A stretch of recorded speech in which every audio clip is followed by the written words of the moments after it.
रायपुर में रहती थी। ससुराल में पति राजेश और बेटे आरव के अलावा सास ससुर और छोटी ननद थे। अनुराधा की ननद राशि 7वीं कक्षा में थी। राजेश के बाद वो कई सालों बाद पैदा हुई थी, इसलिए दोनों भाई बहन में उम्र का फर्क था। एक दोपहर राशि जब स्कूल से आई, माँ ये देखो मेरी स्कूल टीचर ने दिया है और हमें एक वीडियो भी दिखाई। उसमें लड़कियों को होने वाले पीरियड के बारे में दिखाया गया। वैसे माँ आपको तो ज्यादा पता होगा पीरियड क्या होते हैं, मुझे भी बताओ ना माँ। इसे तुरंत बैग में डाल ले, सबके सामने इतनी जोर से नहीं बोलते ये बातें। तेरे पिताजी अभी घर पर ही हैं, अभी चुप कर, अभी तेरा समय नहीं आया इन सब बातों को जानने का। चल जा कपड़े बदल ले। माँ जी आजकल सभी स्कूलों में लड़कियों को पीरियड के बारे में समझाया जाता है, हमें भी राशि को समझाना चाहिए ताकि वो अचानक इन सब से घबराए ना। अनुराधा बहू मुझे समझाने की जरूरत नहीं है, मुझे पता है राशि के लिए क्या सीखना जरूरी है और क्या नहीं। तुम रसोई में जाकर अपना काम करो। अनुराधा चाहती थी कि राशि को पीरियड की बात समझाई जाए और राशि के मन में उठ रहे सवालों के जवाब उसे मिल जाएं। पर इस विषय पर बात करना उसकी सास राजेश्वरी को पसंद नहीं था। एक सुबह, अरे राजेश बेटा तूने बिजली वाले को बुलाया क्या? रात से मेरे कमरे का एसी नहीं चल रहा है। हाँ माँ, मैंने फोन कर दिया है, बस 10 बजे तक दुकान खोलेगी तो आ जाएगा। मैं ऑफिस जा रहा हूँ, पिताजी दुकान चले गए, आप करवा लेना काम। और बिजली वाले को बोलना जितने पैसे बनेंगे मैं दुकान पर दे आऊंगा, ठीक है ना? माँ जी शाम के लिए चने भिगो दूं? आप देख लो इतने बहुत रहेंगे। हाँ ठीक है इतने भिगो दे। वैसे ये राशि कहाँ है? आज स्कूल नहीं जाना क्या? 8:30 होने को आए। माँ जी वो बाथरूम में है, मैं देखती हूँ। राशि क्या हुआ, बहुत देर से बाथरूम में हो, सब ठीक तो है ना? अनुराधा बाथरूम का दरवाजा खटखटाती है। कुछ देर बाद राशि बाथरूम से बाहर आती है। भाभी मुझे लगता है मेरे वॉशरूम वाली जगह पर शायद चोट लग गई है, मुझे डर लग रहा है भाभी।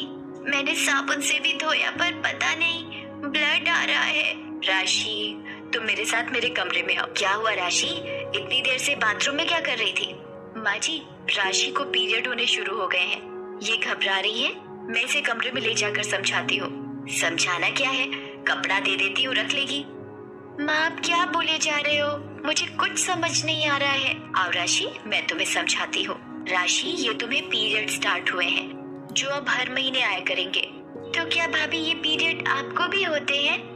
हाँ राशि मुझे भी हर महीने पीरियड आते हैं। और बिट्टू दीदी शालिनी दीदी सबको होते हैं क्या भाभी ये पीरियड? हाँ मेरी प्यारी ननद ये पीरियड हर लड़की को होते हैं जब वो किशोरावस्था में कदम रखती है, यानी कि 13वें वर्ष में लड़कियों को पीरियड की शुरुआत हो जाती है। पर इसमें घबराने की कोई बात नहीं होती, 3 से 4 दिन में तुम्हारे पीरियड अपने आप बंद हो जाते हैं। अच्छा अब मैं तुम्हें ये सैनिटरी पैड का उपयोग करना बताती हूँ और इससे जुड़े सभी सवालों के उत्तर भी दूंगी। अनुराधा राशि को सैनिटरी पैड का यूज करना सिखाती है और राशि के मन के डर को भी हटाती है उसके सभी सवालों के उत्तर देकर। राशि को समझ आ गया था कि पीरियड एक लड़की की जिंदगी का बहुत ही जरूरी हिस्सा है, तो इनसे घबराने की जरूरत नहीं। धीरे धीरे राशि को अब इसकी आदत हो गई थी। अब वो इन दिनों में बेफिक्र होकर अपने सारे जरूरी काम करती थी। अनुराधा बहू तुमने जितना अच्छा राशि को मासिक धर्म के बारे में समझाया है शायद उतना अच्छा मैं कभी नहीं समझा पाती। माँ जी मैंने बस एक भाभी होने का फर्ज निभाया है, राशि के मन का डर निकल गया, इस बात के लिए मुझे भी तसल्ली है। अनुराधा का बेटा 1 साल का हो रहा था। जन्मदिन की शॉपिंग के लिए वो अपनी सहेली विभा को फोन मिलाती है। विभा मैं बोल रही हूँ। अनुराधा और बता आज फ्री है क्या? आरव का जन्मदिन आ रहा है, मेरे साथ शॉपिंग पर चल। 1-2 दिन बाद चले, अभी मेरे पीरियड आए हुए हैं तो पेट में दर्द है आज और फ्लो भी बहुत है और पीरियड अनियमित हो गए हैं। कभी समय से हफ्ते पहले आ जाता है, कभी 8-8 दिन तक इंतजार करती हूँ, ना कहीं आने की ना जाने की। तू किसी लेडी डॉक्टर को दिखा, ऐसे इरेगुलर पीरियड होना सही बात नहीं है। डॉक्टर इसकी सही वजह बताकर इसका इलाज बताएंगी। एक काम कर, कल तू मेरे साथ मेरी फैमिली डॉक्टर के पास चल जहाँ मेरी डिलीवरी हुई थी। अगले दिन अनुराधा विभा के साथ अपनी लेडी डॉक्टर के पास जाती है। ओके मैंने आपका चेकअप कर लिया है।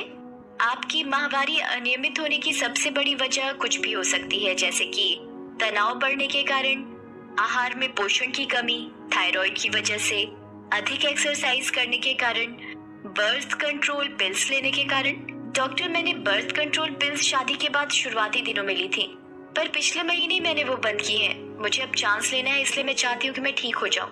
डरने की कोई बात नहीं है, मैं कुछ ताकत और खून बढ़ाने की दवाइयाँ दे रही हूँ। जितना हो सके खुश रहिए, तनाव बिल्कुल भी नहीं लेना है आपको। स्ट्रेस माहवारी अनियमित होने की एक बड़ी वजह है। और एक बात, कभी भी बर्थ कंट्रोल पिल्स बिना डॉक्टर की इजाजत के नहीं लेनी चाहिए। डॉक्टर से ही सही दवाई बर्थ कंट्रोल की लिखवा कर लेनी चाहिए, और बंद भी डॉक्टर की सलाह से ही करें। आप अगले हफ्ते अपने हस्बैंड के साथ आना, मुझे उन्हें भी कुछ समझाना है। थैंक यू डॉक्टर, मैं उन्हें ले आऊंगी और आगे से हर बात का ध्यान रखूंगी। विभा और अनुराधा क्लिनिक से बाहर आ जाती हैं। थैंक यू अनुराधा, तेरी वजह से मेरी लाइफ की इतनी बड़ी प्रॉब्लम सॉल्व हो गई। अब दोस्त हूँ तो दोस्ती तो निभानी ही पड़ेगी। चल अब घर चलते हैं, और आरव के जन्मदिन पर तुझे वक्त से पहले पहुंचना है, समझी? मौसी है तो उसकी। अनुराधा की सहायता से विभा ने डॉक्टर की पूरी सलाह को माना और कुछ ही महीनों बाद उसे दिन चढ़ गए। बधाई हो, मेरी प्यारी सहेली एक प्यारी सी गुड़िया की माँ बन गई। सब तेरी वजह से ही पॉसिबल हो पाया है अनुराधा, शुक्रिया मेरी बहन। आज अनुराधा ने एक अच्छी बहू, अच्छी भाभी और एक अच्छी सहेली बनकर सबके दिलों में एक अलग पहचान छोड़ दी थी।